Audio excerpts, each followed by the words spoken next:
Reflective Practice in Early Childhood Care and Education. Roscommon County Childcare Committee, in collaboration with Longford County Childcare Committee and the National Council for Curriculum and Assessment, are delighted to bring you this podcast where we will discuss how, as part of our busy day as early childhood care and educational leaders, do we really reflect on what is really happening for that individual's child, instead of just going with the plan of the day. For me, reflective practice is at the heart of so much of what we're doing in early education. How are we observing, really noticing what's happening in our environments with children, with teachers, with supervisors? What is it that's happening? How do we think about it, reflect on it, plan on it, move forward? I think so much of our work, because it's a very busy day being with children, people are going through the motions. Time for the playtime, time for the story. What are children doing? What are children interested in? What really excites them? When are they lighting up? When are teachers working in sync? When are teachers working a little bit against each other? So how do we take moments to pause, to really see what's happening, to reflect on it, and then plan what we're doing next? And I see that happening in every aspect of learning, as well as in the social emotional environment. Often we have children that are challenging us for some reason, and that child becomes the difficult child, the child that can't sit still, the child that annoys each other. What's really happening with that child? When is that child at its best? And how do we bring that out more and more, instead of going with the label or the name? So the more we move into reflective practice, the more we create time and space to really pause and to look at things, the more we're going to be able to figure things out on a deeper level and to be planful and intentional in a much deeper level. If I know the children were so excited today about the bubbles, what am I doing tomorrow? What were they asking? What were they questioning? What could I think of that would do this in a different way, that would further their learning? Instead of, oh, tomorrow's farm animals. Instead of following up with that thread and being reflective. Happens far too often. Okay, so if you can talk a little about the steps to becoming a reflective practitioner? I think the first, the overarching step is being more mindful.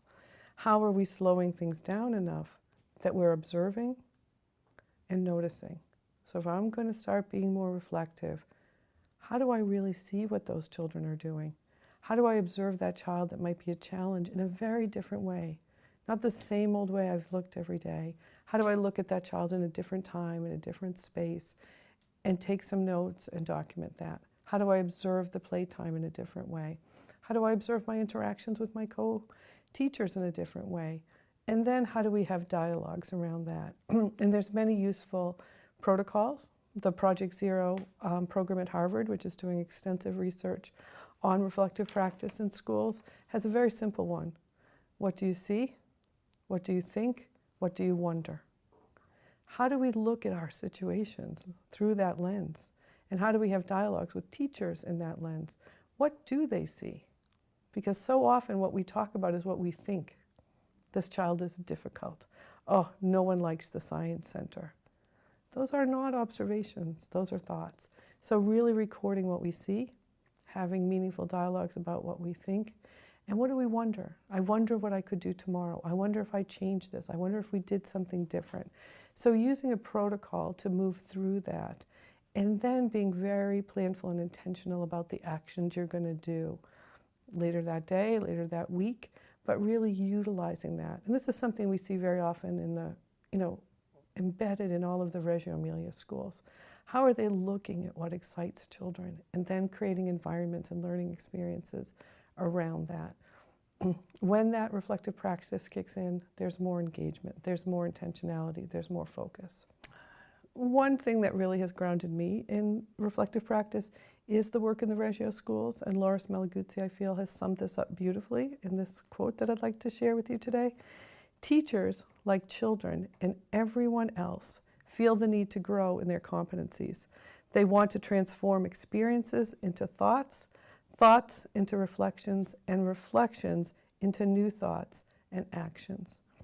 And I think that's why this is so powerful to me, is we're moving towards new thoughts.